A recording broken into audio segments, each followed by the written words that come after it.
পরশুদিন যদি 32 নাম্বার আবার ভেঙে 33 নাম্বার করে ফেলতেন, আন্তর্জাতিক ভাবে দাদা বাবুরা মানুষকে বলতো যে দেখেন এদের বাড়ি ঘর পর্যন্ত মিশিয়ে দিয়েছে। এই জন্যেই ডক্টর মোহাম্মদ ইউনুস, দুই নবীর নাম না মোহাম্মদ আর ইউনুস, কায়দা করে সেভাবে হোক বাড়িটা এখনো হালকা পাতলা আছে, পরে ভাঙবেন অসুবিধা নেই, এখন থাক। দেশি এবং বিদেশি চক্রান্ত সবচাইতে বেশি চালাচ্ছে আমাদের প্রতিবেশী দাদারা। ওরা এখন বলছে যে সবচাইতে বড় শত্রু আগে মনে করতাম পাকিস্তানকে, এখন সবচাইতে বড় শত্রু হয়ে গেল আমাদের এই বাংলাদেশ। কারণ বাংলাদেশ এখন ওদের ওই পুরাতন মুসলমান ভাইয়ের সাথে মিল করে ফেলেছে। এই দেশকে এখন কোন আঘাত করবে দাদা মোদি ওর ধুতি খুলে যাবে। বাস্তবতা বোঝেন আপনি? ওদিকে আছে পাকিস্তান আর ওকে কন্ট্রোল করছে ওদিকে সেই সাদা চামড়া ডোনাল্ড ট্রাম্প। সাথে মাতাল হলো কালে ঠিক আছে,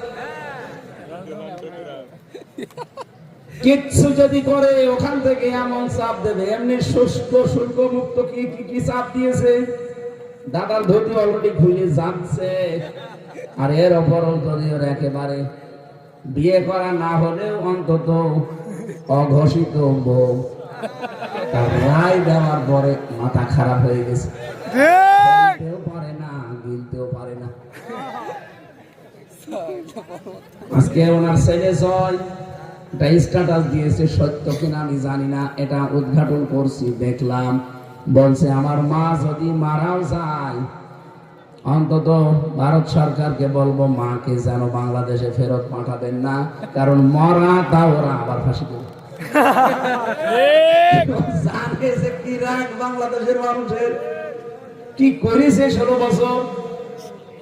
আমার নিজেরটাই মাঝে মাঝে মনে হলে আমার মনে হয় সামনাসামনি কোনোদিন পাই আমি ছিঁড়ে ফেলবো, যে বয়সের মহিলাই হোক। যদিও আপনাদের পুত্রবধূ রংপুর বিভাগের থেকে পালিয়ে এসেছে, দুনিয়াদারি কিচ্ছু বোঝে না, বিশাল বিশাল চোখ বাগায় পাগড়ি মাথায় সব সময় তসবি টিপতে আছে। কাজ তো ভালোই লাগে, কিন্তু এই মানুষগুলোও টিকে থাকতে পারে না। এই 3 বছর তাদের সাথে আমি থাকা অবস্থায় দেখেছি তারাও অনেক মিথ্যা এবং অবৈধ কাজে জড়িয়ে পড়েছে।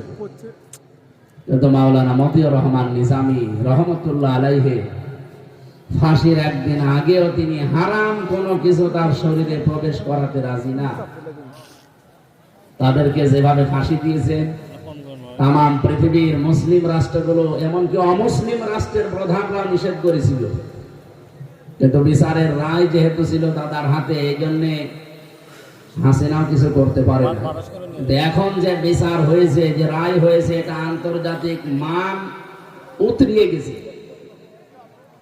তার যে সমস্ত এভিডেন্স সামনে নিয়ে এসে মামলার রায় দেওয়া, বিশ্বের যত আন্তর্জাতিক আদালত আছে সেখানে দেবেন এ রায় এইভাবেই দেওয়া লাগবে।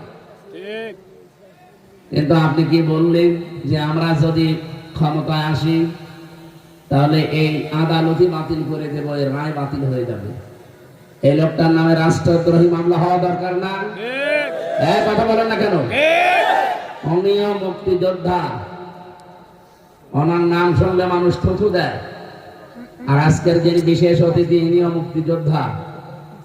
এরকম মুক্তিযোদ্ধার নাম শুনলে আমি মন থেকে দোয়া করি, জনাব আলহাজ আব্দুল ওয়ারিস দামাত বারকাতুহুমুল আলিয়া। অনেক মানুষের নাম দিয়েছেন আপনারা, আমরা এমনিতে রাত হয়ে গেছে, আমি এসেছি সে 8:50। এত রাত হবে আমি জানি না। আমি সেই ফজরের পর থেকে প্রায় মাগরিবের আজান পর্যন্ত গণসংযোগ ছিল পুরা ইউনিয়ন, 13টা গ্রাম শেষ করে তারপরে রওনা দিয়েছি। এত কষ্ট করে এসে আপনারা রাত করে ফেললেন। আমার আবার সকাল থেকে অনুষ্ঠান শুরু, কালকে প্রায় 11টা অনুষ্ঠান আছে পুরা জেলা মিলে আমার আসলে। যেন রাত বেশি করা যাবে না, সর্বোচ্চ 1 ঘন্টা থেকে 1 ঘন্টা 15 মিনিটের ভেতরে আমরা সামারাইজ করবো ইনশাআল্লাহ। যে আয়াত পড়েছি কিয়ামত পর্যন্ত আয়াতের তাফসীর হলেও কেউ শেষ করতে পারবে না, এত কথা আল্লাহর ভেতরে দিয়ে দিয়েছে। আমরা খুব অল্প সময় তাড়াতাড়ি চেষ্টা করছি, আল্লাহ যেন আমাদেরকে বোঝার মতো যোগ্যতা দান করে। এতক্ষণ যারা আলোচনা রেখেছেন আলেমদের হায়াতে তাজ্জেবা সিহাতে কুল্লিয়া কামনা করছি।